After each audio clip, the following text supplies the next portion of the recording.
ನಮಸ್ಕಾರ ಸ್ನೇಹಿತರೆ. ದೀಪಾವಳಿಯಂದು ಈ 3 ರಾಶಿಗೆ ಲಕ್ಷ್ಮೀ ದೇವಿಯ ಅನುಗ್ರಹ ಮತ್ತು ಸಂಪತ್ತಿನ ಸುಯೋಗ. ಹೌದು, 500 ವರ್ಷಗಳ ನಂತರ ದೀಪಾವಳಿಯಂದು ವೈಭವ ಲಕ್ಷ್ಮೀ ರಾಜಯೋಗ ರೂಪುಗೊಳ್ಳಲಿದೆ. ಈ ವರ್ಷ ದೀಪಾವಳಿಯಂದು ಶುಕ್ರ ಮತ್ತು ಚಂದ್ರರು ಕನ್ಯಾ ರಾಶಿಯಲ್ಲಿ ಸಂಯೋಗ ಹೊಂದುತ್ತಾರೆ. ಈ ಸಂಯೋಗವು ವೈಭವ ಲಕ್ಷ್ಮೀ ರಾಜಯೋಗವನ್ನು ಸೃಷ್ಟಿಸಲಿದೆ. ಇದರಿಂದಾಗಿ ಈ ರಾಶಿಗಳಿಗೆ ಸುವರ್ಣ ಕಾಲವನ್ನು ತರುತ್ತದೆ ಮತ್ತು ಸಂಪತ್ತಿನಲ್ಲಿ ಅಪಾರ ಬೆಳವಣಿಗೆಯ ಸಾಧ್ಯತೆ ಇದೆ. ಆ ಲಕ್ಕಿ ರಾಶಿಗಳು ಯಾವುವೆಂದು ತಿಳಿಯೋಣ. ವೈದಿಕ ಜ್ಯೋತಿಷ್ಯದ ಪ್ರಕಾರ ಈ ದೀಪಾವಳಿಯಲ್ಲಿ ಅನೇಕ ಶುಭಯೋಗಗಳು ಮತ್ತು ರಾಜಯೋಗಗಳು ರೂಪುಗೊಳ್ಳಲಿವೆ. ಈ ವರ್ಷ ದೀಪಾವಳಿಯಂದು ಸಮೃದ್ಧಿಯ ಅಂಶವಾದ ಚಂದ್ರ ಮತ್ತು ಸಂಪತ್ತನ್ನು ನೀಡುವ ಶುಕ್ರನು ಕನ್ಯಾ ರಾಶಿಯಲ್ಲಿ ಸೇರಿಕೊಂಡು ವೈಭವ ಲಕ್ಷ್ಮಿ ರಾಜಯೋಗವನ್ನು ಸೃಷ್ಟಿಸುತ್ತಾರೆ. ಈ ರಾಜಯೋಗವು ಕೆಲವು ರಾಶಿಗಳ ಅದೃಷ್ಟವನ್ನು ಬೆಳಗಿಸಬಹುದು. ಹೆಚ್ಚುವರಿಯಾಗಿ ಅನಿರೀಕ್ಷಿತ ಆರ್ಥಿಕ ಲಾಭಗಳು ಮತ್ತು ಪ್ರಗತಿಯನ್ನು ಅನುಭವಿಸುವ ಸಾಧ್ಯತೆ ಇದೆ. ನೀವು ದೇಶಾದ್ಯಂತ ಅಥವಾ ವಿದೇಶಗಳಲ್ಲಿ ಪ್ರಯಾಣಿಸಬಹುದು. ಆ ಅದೃಷ್ಟದ ರಾಶಿಗಳು ಯಾವುವೆಂದು ತಿಳಿದುಕೊಳ್ಳೋಣ ಬನ್ನಿ ಸ್ನೇಹಿತರೆ. ಅದಕ್ಕೂ ಮುಂಚೆ ನೀವು ನಮ್ಮ ಚಾನಲ್ಗೆ ಸಬ್ಸ್ಕ್ರೈಬ್ ಮಾಡದೆ ನೋಡ್ತಾ ಇದ್ದರೆ ದಯವಿಟ್ಟು ನಮ್ಮ ಚಾನಲ್ಗೆ ಸಬ್ಸ್ಕ್ರೈಬ್ ಮಾಡಿಕೊಳ್ಳಿ ಸ್ನೇಹಿತರೆ. ಹಾಗೆ ವೈದಿಕ ಜ್ಯೋತಿಷ್ಯ ಮತ್ತು ಆಚಾರ ವಿಚಾರಗಳಲ್ಲಿ ನಂಬಿಕೆ ಇದ್ದರೆ ವಿಡಿಯೋಗೊಂದು ತಪ್ಪದೆ ಲೈಕ್ ಕೊಟ್ಟು ನಿಮ್ಮ ಆತ್ಮರಿಗೆ ಶೇರ್ ಮಾಡಿ.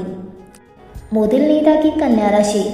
ವೈಭವ ಲಕ್ಷ್ಮಿ ರಾಜಯೋಗವು ಕನ್ಯಾ ರಾಶಿಯವರಿಗೆ ಲಾಭಕಾರಿಯಾಗಬಹುದು. ಈ ರಾಜಯೋಗವು ನಿಮ್ಮ ರಾಶಿ ಚಕ್ರದ ಲಗ್ನ ಮನೆಯಲ್ಲಿ ರೂಪುಗೊಳ್ಳುತ್ತದೆ.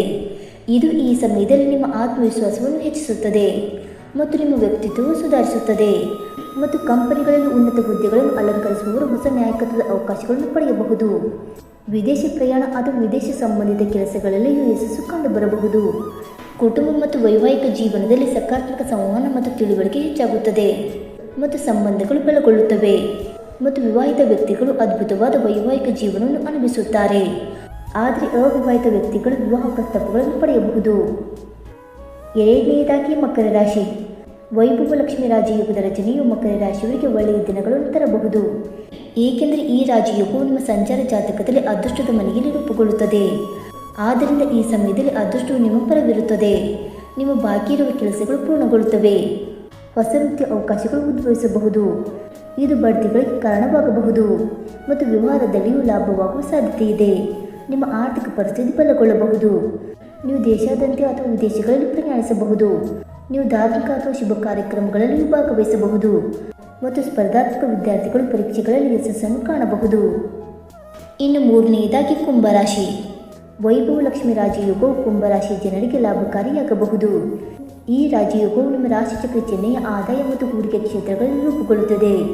ಆದ್ದರಿಂದ ಈ ಸಮಯದಲ್ಲಿ ನಿಮ್ಮ ಆದಾಯವು ಗಮನಾರ್ಹವಾಗಿ ಹೆಚ್ಚಾಗಬಹುದು ಮತ್ತು ಉದ್ಯಮಿಗಳು ಹೊಸ ಒಪ್ಪಂದಗಳು ಮತ್ತು ಹೂಡಿಕೆಗಳಿಂದ ಲಾಭವನ್ನು ಪಡೆಯಬಹುದು.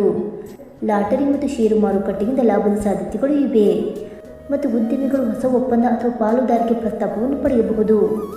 ಅದು ಭವಿಷ್ಯದಲ್ಲಿ ಪ್ರಯೋಜನಕಾರಿಯಾಗಬಹುದು. ಈ ಸಮಯದಲ್ಲಿ ನಿಮ್ಮ ಮಕ್ಕಳಿಗೆ ಸಂಬಂಧಿಸಿದ ಕೆಲವು ಒಳ್ಳೆಯ ಸುದ್ದಿಗಳನ್ನು ಸಹ ನೀವು ಪಡೆಯಬಹುದು. ಸ್ನೇಹಿತರೆ, ಈ ಮಾಹಿತಿ ನಿಮಗೆ ಇಷ್ಟವಾಯಿತಾ? ಇಷ್ಟವಾಗಿದ್ದರೆ ವಿಡಿಯೋಗೊಂದು ಲೈಕ್ ಮಾಡಿ, ಶೇರ್ ಮಾಡಿ. ಹಾಗೆ ನಿಮ್ಮ ಅನಿಸಿಕೆ ಮತ್ತು ಅಭಿಪ್ರಾಯವನ್ನು ತಪ್ಪದೆ ಕಮೆಂಟ್ ಮೂಲಕ ತಿಳಿಸಿ ಸ್ನೇಹಿತರೆ. ವಿಡಿಯೋ ನೋಡಿದ್ದಕ್ಕಾಗಿ ಧನ್ಯವಾದಗಳು. Thank you so much.